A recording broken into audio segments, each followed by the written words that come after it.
moi, j'aimerais ça devenir architecte, mais c'est sûr qu'il y a beaucoup de difficultés dans ce métier-là, puis je crois que ça va m'aider. Mais je suis plus confiante en moi, puis je suis plus sûre d'aller faire des choses que naturellement, j'aurais pas fait.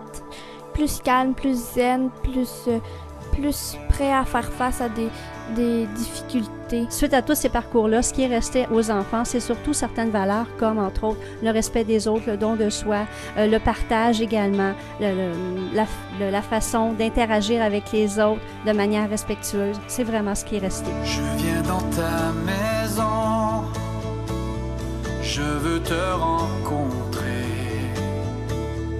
Tel que je suis m'abandonner. Le côté rationnel arrive beaucoup plus tôt. La particularité maintenant, c'est qu'il faut être beaucoup plus terre à terre pour expliquer le pourquoi. Où est-ce qu'on s'en va? À quoi ça sert? Il y a beaucoup cette question-là qui revient. Alors que nous chantons, ton esprit me remplit.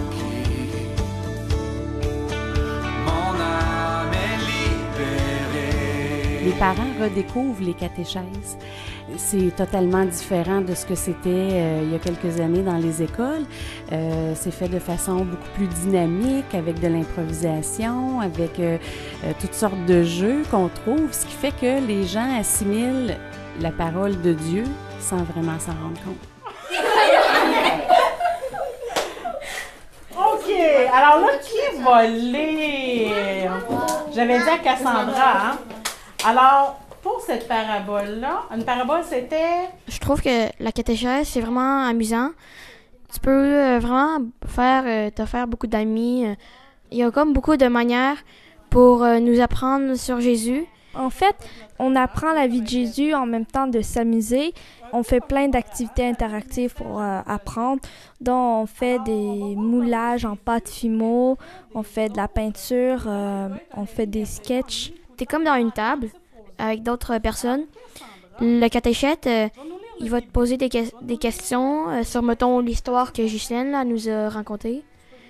Mais en même temps que tu parles de ça, tu peux parler, mettons, avec ton camarade, mettons, des sports ou de l'école.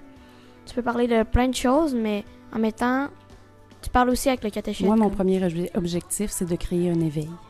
Oui, il y a les sacrements, mais de pouvoir créer un éveil avec les jeunes dès le départ, de leur donner le goût de connaître ce Jésus d'amour-là, de pouvoir leur donner le goût d'avancer, de cheminer, de leur parler de la Bible, de leur parler de Dieu, de leur parler des prophètes, de leur parler de tous ces personnages qui ont créé le monde et d'après pouvoir les accompagner. Je pense que ça crée vraiment un cheminement complet.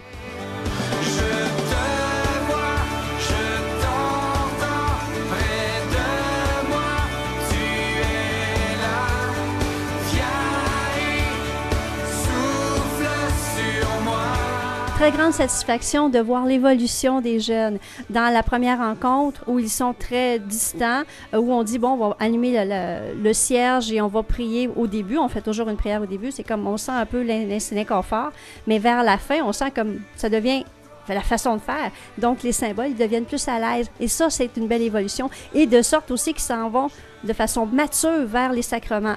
Ils comprennent pourquoi ils font la confirmation et pourquoi ils font leur communion. Alors qu'au début, c'est comme, c'est parce que papa veut que je m'inscrive.